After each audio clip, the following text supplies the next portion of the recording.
হরিপদ, ও হরিপদ। হরিপদর আর সাড়া নেই।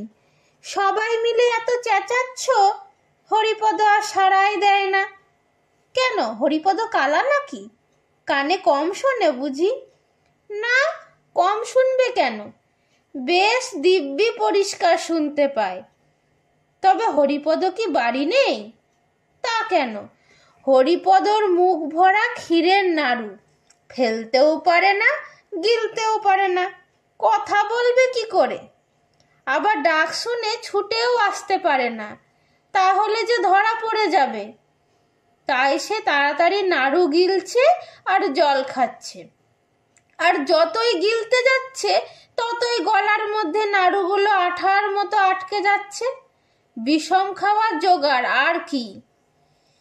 এটা কিন্তু হরিপদর ভারী বদ অভ্যাস। এর জন্য কত ধমক, কত শাসন, কত শাস্তি, কত সাজাই যে সে পেয়েছে। তবু তো তার আক্কেল হলো না। তবু সে লুকিয়ে চুরিয়ে পেটুকের মতো খাবেই। যেমন হরিপদ তেমনি তার ছোট ভাইটি। এদিকে পেট রোগা, দুদিন অন্তর অসুখ লেগেই আছে, তবু হ্যাংলামি তার যায় না।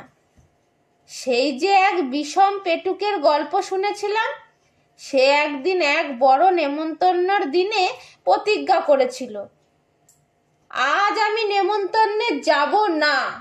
সবাই বলল, কি ভয়ানক, তুমি এমন ভীষ্মের মতো প্রতিজ্ঞা করছো কেন? কিন্তু সে কারোর কথা শুনল না।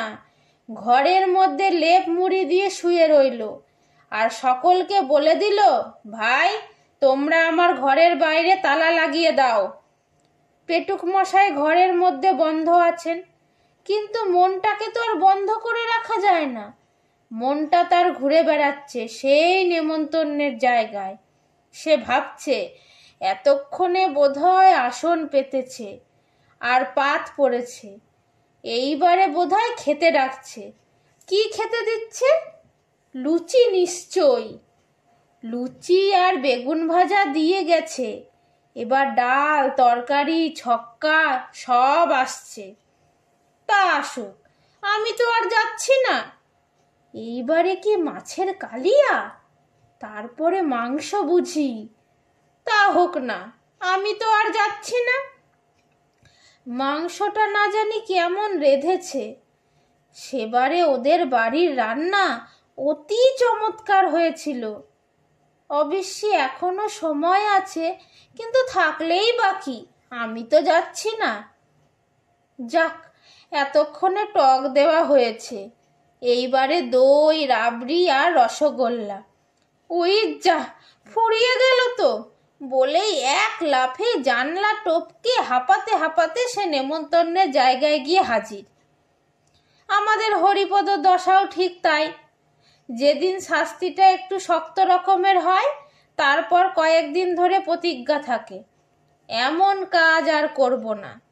যখন অসময়ের অখাদ্য খেয়ে রাত্রে তার পেট কামড়ায়, তখন কাঁদে আর বলে, আর না, এইবারই শেষ। কিন্তু দুদিন না যেতেই আবার যেই সেই। তাই সবাই বলে, কাবু হলেই আর গাবো, খাবো না, আর তাজা হলেই গাবো, খাবো না তো খাবো কি? এই তো কিছুদিন আগে পিসিমার ঘরে দই খেতে গিয়ে তারা যা জব্দ হয়েছিল, কিন্তু তবু তো লজ্জা নেই। হরিপদ ছোট ভাই শ্যামাপদ এসে বলল, দাদা, শিগগির এসো, পিসিবা এই মাত্র এক হাঁড়ি দই নিয়ে তার খাটের তলায় লুকিয়ে রাখলেন। দাদাকে এত ব্যস্ত হয়ে খবরটা দেওয়ার অর্থ এই যে, পিসিমার ঘরে যে শেকল দেয়া থাকে, শ্যামাপদ সেটা হাতে নাগাল পায় না। তাই দাদার সাহায্য দরকার হয়। দাদা এসে আস্তে আস্তে শেকলটি খুলে আগেই তাড়াতাড়ি গিয়ে খাটের তলায় দইয়ের হাঁড়ি থেকে এক খাবলা তুলে নিয়ে খপ করে মুখে পুরে দিয়েছে। মুখে দিয়েই চিৎকার, কথায় বলে ষাঁড়ের মতো চেঁচাচ্ছে। কিন্তু হরিপদর চেঁচানো তার চাইতেও সাংঘাতিক। চিৎকার শুনে মা, মাসি, দিদি, পিসি যে যেখানে ছিলেন সব কি হলো কি হলো বলে দৌড়ে এলেন। শ্যামাপদ বুদ্ধিমান ছেলে, সে দাদার চিৎকারের নমুনা শুনেই এক দৌড়ে ঘোষেদের পাড়ায় হাজির। সেখানে অত্যন্ত ভালো মানুষের মধ্যে তার বন্ধু শান্তি ঘোষের কাছে সে পড়া বুঝিয়ে নিচ্ছে। এদিকে হরিপদর অবস্থা দেখেই পিসিমা বুঝেছেন যে হরিপদ দই ভেবে তার চুনের হাড়ি চেখে বসেছে। তারপর হরিপদর যা সাজা, 1 সপ্তাহ ধরে সে না পারে চিবোতে না পারে গিলতে, তার খাওয়া নিয়েই এক মহা হাঙ্গামা। কিন্তু তবু তো তার লজ্জা নেই, আজ আবার লুকিয়ে কোথায় নাড়ু খেতে লেগেছে। খানিক বাদে মুখখানি ধুয়ে পুছে হরিপদ ভালো মানুষের মতো এসে হাজির। হরিপদর বড় মামা বললেন, কি রে, এতক্ষণ কোথায় ছিলি? হরিপদ বলল, এই তো উপরে ছিলাম। তবে আমরা এত চেঁচাচ্ছিলাম, তুই জবাব দিচ্ছিলি না যে? হরিপদ মাথা চুলকোতে চুলকোতে বলল, আজ্ঞে জল খাচ্ছিলাম কি না। শুধু জল না কিছু স্থলও ছিল? হরিপদ শুনে হাসতে লাগলো, যেন তার সঙ্গে ভারী একটা রসিকতা করা হয়েছে। এর মধ্যে তার মেজমামা মুখখানা গম্ভীর করে এসে হাজির। তিনি ভেতর থেকে খবর এনেছেন যে হরিপদ একটু আগেই ভাড়ার ঘরে ঢুকেছিল, আর তারপর থেকে প্রায় 10-12 খানা ক্ষীরের নাড়ু কম পড়েছে। তিনি এসে হরিপদর বড় মামার সঙ্গে খানিকক্ষণ ইংরেজিতে ফিসফাস কি যেন বলা বলি করলেন। তারপরে গম্ভীরভাবে বললেন, বাড়িতে ইঁদুরের যেরকম উৎপাত, ইঁদুর মারবার একটা বন্দোবস্ত না করলে চলছে না। চারিদিকে যেরকম প্লেগ আর ব্যারাম, এই পাড়া শুদ্ধ ইঁদুর না মারলে আর রক্ষা নেই। বড় মামা বললেন, হ্যাঁ, তার ব্যবস্থা করা হয়েছে। দিদিকে বলেছি সেকো বীজ দিয়ে নাড়ু পাকাতে, সেগুলো পাড়াময় ছড়িয়ে দিলেই ইঁদুর বংশ নির্বংশ হবে। হরিপদ জিজ্ঞাসা করল, নাড়ু কবে পাকানো হবে? বড় মামা বললেন, সে এতক্ষণে হয়ে গেছে। সকালেই টেপিকে দেখছিলাম, একতাল ক্ষীর নিয়ে দিদির সঙ্গে নাড়ু পাকাতে বসেছে। হরিপদর মুখখানা আমসির মতো শুকিয়ে গেল। সে খানিকটা ঢোক গিলে বলল, সেকো বিষ খেলে কি হয় বড় মামা? হবে আবার কি, ইঁদুরগুলো মারা পড়ে, এই হয়। আর যদি মানুষ ওই নাড়ু খেয়ে ফেলে, তাই একটু একটু যদি খেয়ে ফেলে তো নাও মরতে পারে, গলা জ্বলবে, মাথা ঘুরবে, বমি হবে, হয়তো হাত পা খিচবে। আর যদি একেবারে 11টা নাড়ু খেয়ে ফেলে, বলে হরিপদ ভ্যা করে কেঁদে ফেলল।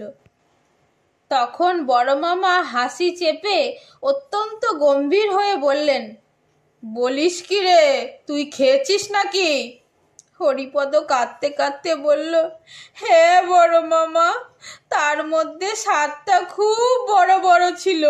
তুমি শিগগির ডাক্তার ডাকো বড় মামা, আমার কিরকম গা ঝিমঝিম আর বমি বমি করছে। মেজ মামা দৌড়ে গিয়ে তার বন্ধু রমেশ ডাক্তারকে পাশের বাড়ি থেকে ডেকে আনলেন। তিনি এসে প্রথমেই খুব একটা কড়া রকমের তিতো ওষুধ হরিপদকে খাইয়ে দিলেন। তারপর তাকে কি একটা শুকতে দিলেন। তার এমন ঝাঁজ যে বেচারা 2 চোখ দিয়ে দরদর করে জল পড়তে লাগলো। তারপর তারা সবাই মিলে লেপ কম্বল চাপা দিয়ে তাকে ঘামিয়ে অস্থির করে তুললেন। তারপর আর একটা ভয়ানক ওষুধ খাওয়ানো হলো। সে এমন বিস্বাদ আর এমন দুর্গন্ধ যে খেয়েই হরিপদ ওয়াক ওয়াক করে বমি করতে লাগলো। তারপর ডাক্তার তার পথ্যের ব্যবস্থা করে গেলেন। 3 দিন সে বিছানা ছেড়ে উঠতে পারবে না, চিরতার ঝোল আর সাগু খেয়ে থাকবে। হরিপদ বলল, আমি ওপরে মার কাছে যাব। ডাক্তার বললেন, না, যতক্ষণ বাঁচবার আশা আছে ততক্ষণ নড়াচড়া করে কাজ নেই, ও আপনাদের এখানেই থাকবে। বড় মামা বললেন, হ্যাঁ, মার কাছে যাবে না, আরো কিছু মাকে এখন ভাবিয়ে তুলে আমার লাভ কি? তাকে এখন খবর দেওয়ার কিছু দরকার নেই। 3 দিন পরে যখন সে ছাড়া পেল, তখন হরিপদ আর সেই হরিপদ নেই। সে একেবারে বদলে গেছে। তার বাড়ির লোকে সবাই জানে হরিপদর ভারী ব্যারাম হয়েছিল। তার মা জানেন যে বেশি পিঠে খেয়েছিল বলে হরিপদর পেটের অসুখ হয়েছিল। হরিপদ জানে সেকো বিষ খেয়ে সে আরেকটু হলেই মারা যাচ্ছিল।